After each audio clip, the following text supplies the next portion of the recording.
So here we are again, back on the world's messiest workspace.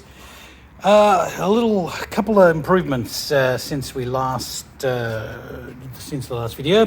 First one is this: you probably can see we now have our battery monitor there, and as it turned out, when this one arrived, I couldn't get it to work properly, and I thought it was faulty.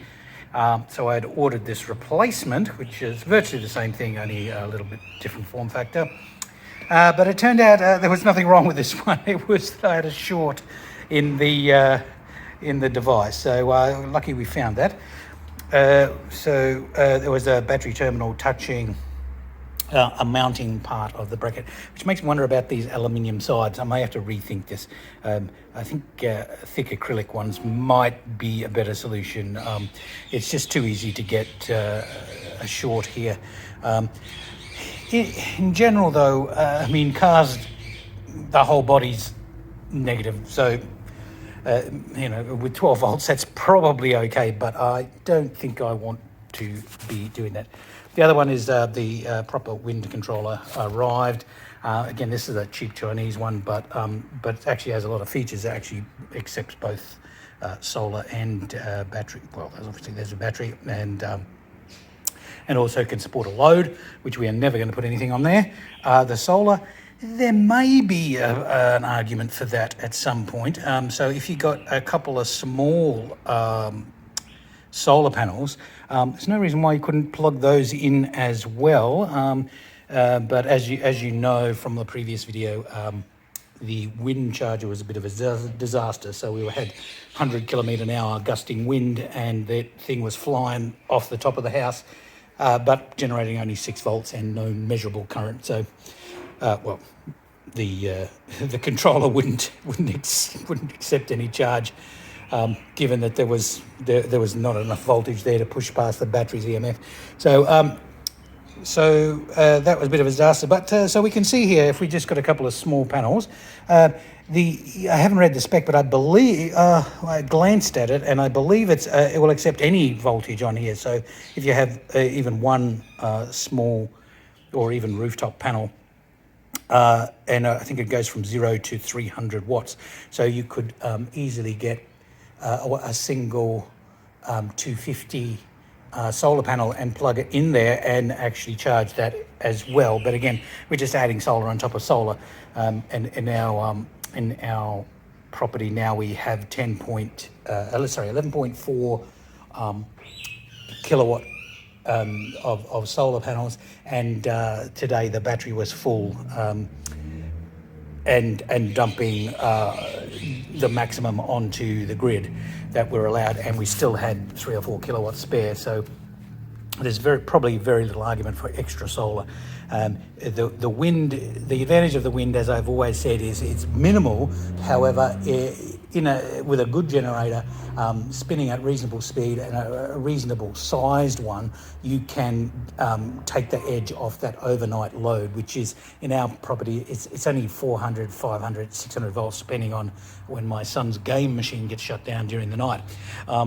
So a small wind generator theoretically could cancel out that overnight charge. The other development that we had was we got a $700 power bill after putting in the heat pump hot water systems. And the reason for that is when the installer installed them, or it was either him or the guy doing the other work for the unit, bypassed the solar. So we were paying through the nose for the solar when we thought we were getting it for free. So that has now been rectified. The batteries are up and working. Everything is all nominal on the solar system now, which I could probably give you a quick tour of that in a minute. Anyway, so now this device, we still haven't got to the point where we've actually plugged it into the Fronius yet. The Fronius is configured at 90 volts and constant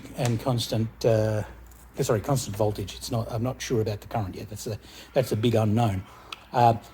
Still, let's run through the changes that we've made since we last looked at this device. First is I've taken the terminals off here. It's just causing too much pain and suffering.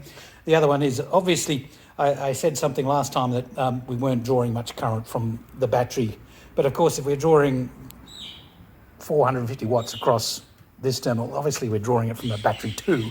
So, so I made a stupid statement there that yeah, we weren't drawing much current off these cables, but of course it's going to be the same current as the ones as the highest point in the system. So obviously we needed to upgrade these. So I've gone for these are 6 millimeter wires, which is about when you join together there, that's about 9 gauge, I think, pretty sure. So that should handle a decent amount of current there.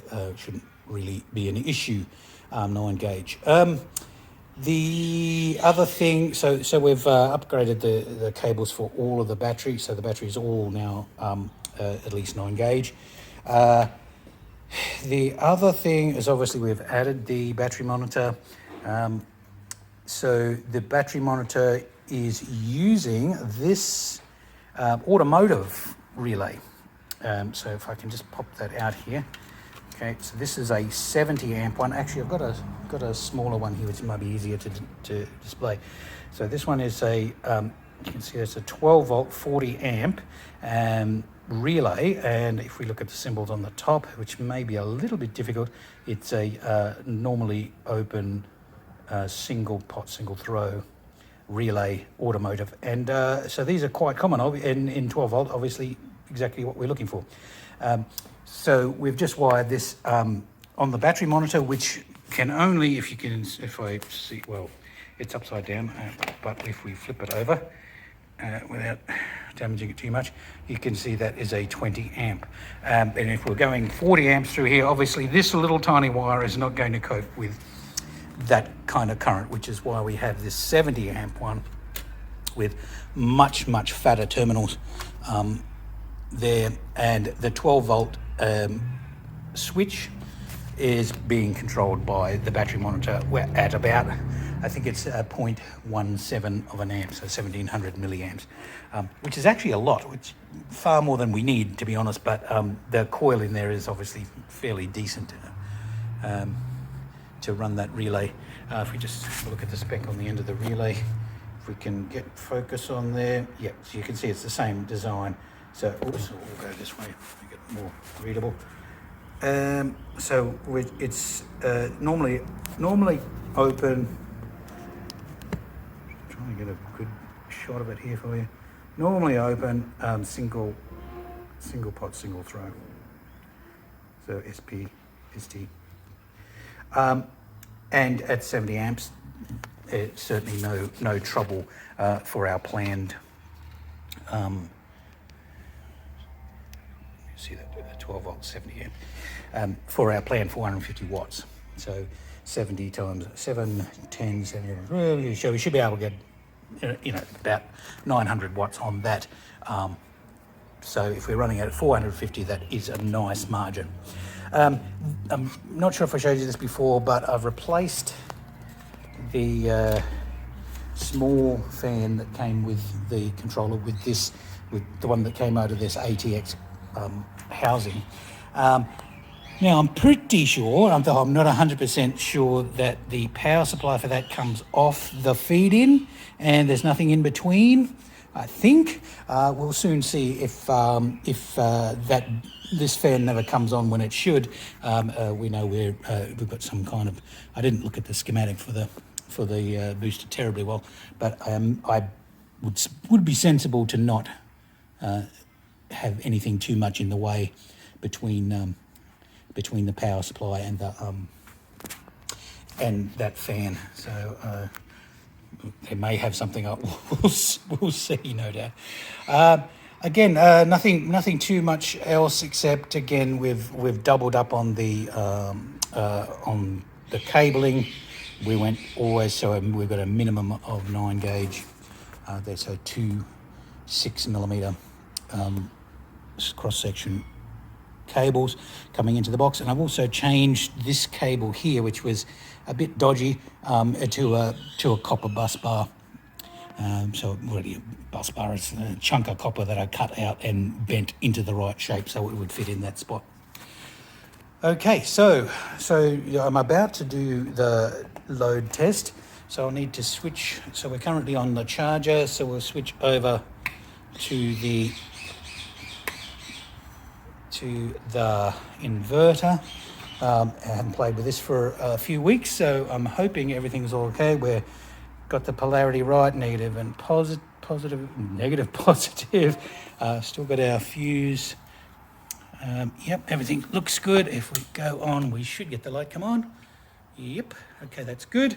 And the advantage we have now is that you can see we have 12 volts display on there. That was a pretty big voltage drop when we turned that on, so we were 12.6 down to 12.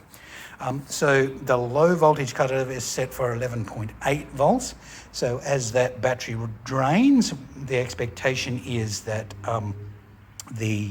the low voltage cutoff will trip. Now, because I haven't got this on, which I could turn on, and oh man, 11.8, we just got to so with the voltage drop came down to 11.8. We'll just drop that off again. We should be able to hear the relay click off when we drop below 11. In fact, it is 11.8 when I've set for the low voltage. So it should, this relay should trip not too distant, just not too distantly. I'm hoping it's pretty soon. So otherwise I'll feel like I don't know quite how long it'll take to drop down there. Now that voltage drop hasn't come down mainly because the capacitors are huge in this device, but now we've got the switch off. The relay won't actually be doing anything. Yes, it's powered at the moment, so it should be in the on state, which we know it was because that came on. In the off state, switching this won't do anything because the relay will cut it off. But we are at 11.8 volts on the battery reading. Man, that sucked a bit.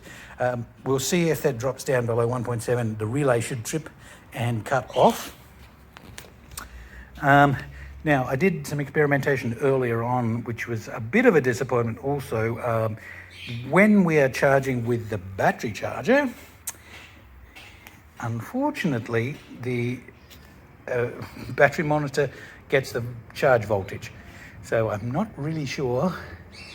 This is my inexperience with batteries here. I'm not really sure how we're going to be able to tell the difference between the charge voltage and the charge in the battery. Maybe putting the sensor much closer to the battery might be the right way to do it. So maybe moving the whole the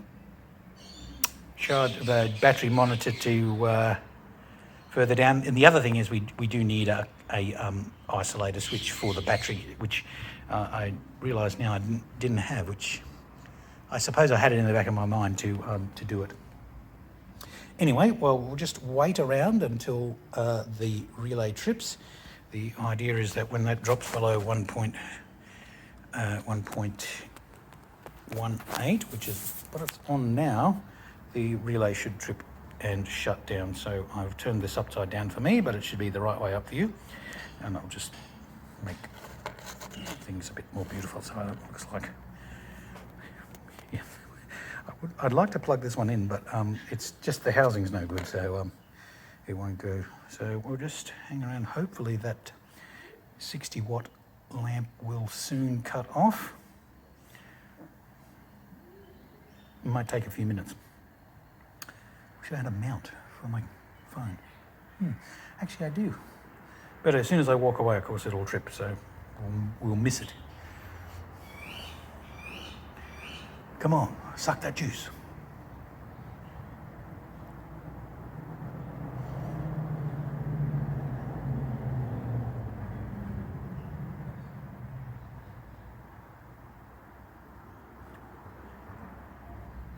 Am I going to attempt it? I could turn the load off and go get the mount and see if I can do that. Hang on.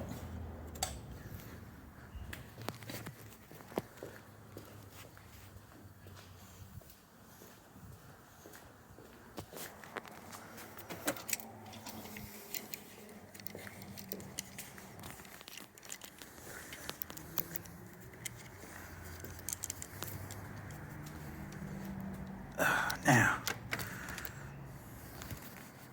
That's interesting. We're back at 12.3 volts with the load off.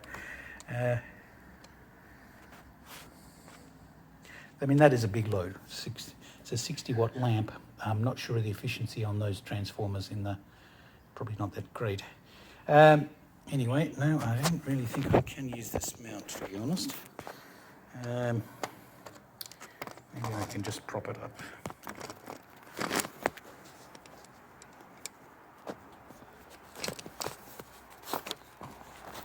Yeah, that's going to work.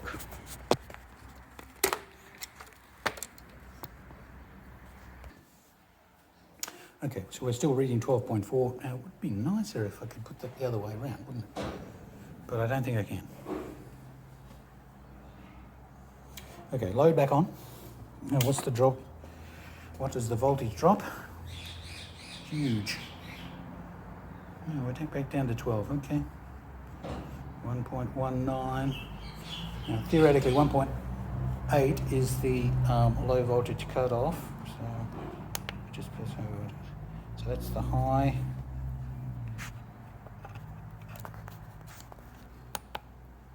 And 11.8 is the low. See why that is. Okay, so we'll just leave that there and hopefully. Yeah, I'm sorry it's upside down. In post.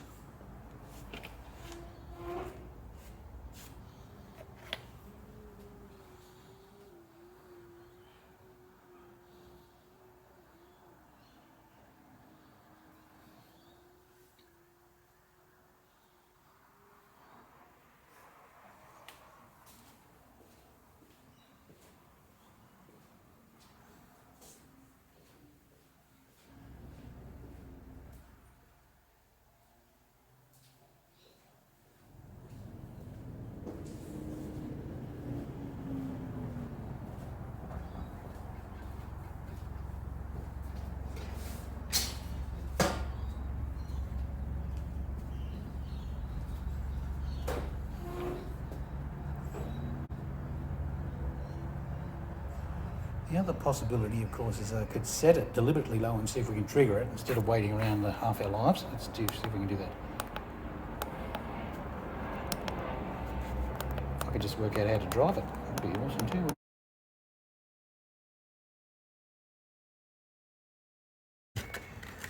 So if they're 8 ohms, if we add them in parallel, that should give us 16 ohms. So somebody's math's off, probably mine, I would imagine. Oh, did we just trip? Yes, we did. Aha, very well. Oh, good, we caught it. We caught it. And if we turn this on, we should get no load, which we don't. Okay, so the relay did, in fact, trip at the right thing when it dropped to 1.7. So awesome. So the design is good. Now let's try and get it to come back on again. So again, we can shut the load off and switch back to charge. This time I'll put the camera nearer to the relay so we can hear it if it starts charging. Let's put it on the battery on charge. So we're reading 12.3 there now. And we should go to the on and listen carefully. So we're now charging and we're reading 12.2, 12.3. Now I haven't heard it trip. 12.4. And we do not have any power on the control. This is all working nicely.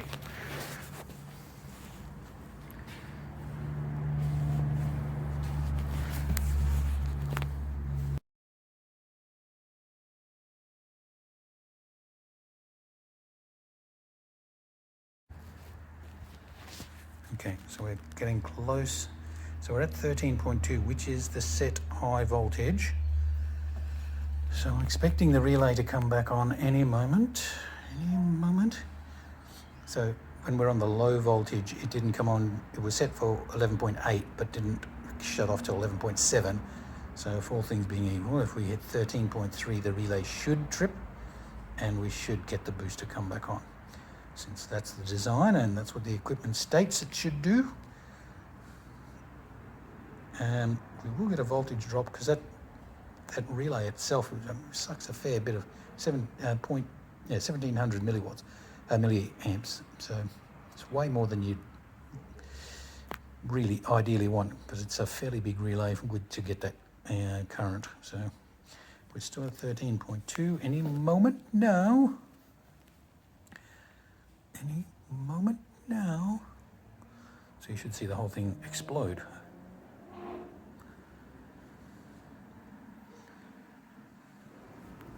Come on, you can do it. But interestingly, the battery charge, there we are. And what do you know, it works exactly perfectly. So I'm very pleased.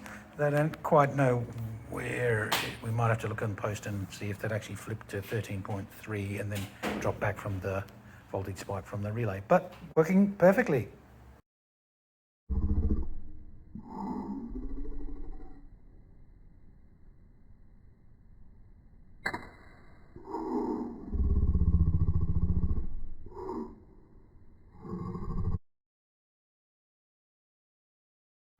Okie dokie, we're getting pretty close to final assembly. So this is how the unit's looking now. We've got the battery monitor fitted to the top. This is how it will sit with the cooling fan on top, and the relay is mounted on the side now. It's actually pretty firm inside there. Otherwise, we're looking pretty close to complete. Just one update, I have actually ordered a solar panel to go in this MPPT controller. You see there, this is a hybrid controller that will actually take a solar panel on there, battery on there, and wind charger up here. So no reason why we shouldn't if we've got the capacity to take a solar panel. Now it only accepts, on 12 volts, it'll only accept a 300 watt panel. So a single panel at 300 watts, but that's perfectly fine, better than nothing. And so we will connect that all up. So we're very close now. We should be able to in the next day or two, when we had the solar installers come back, would rather them do the final plug-in, and we will run it up and make sure everything is all working perfectly.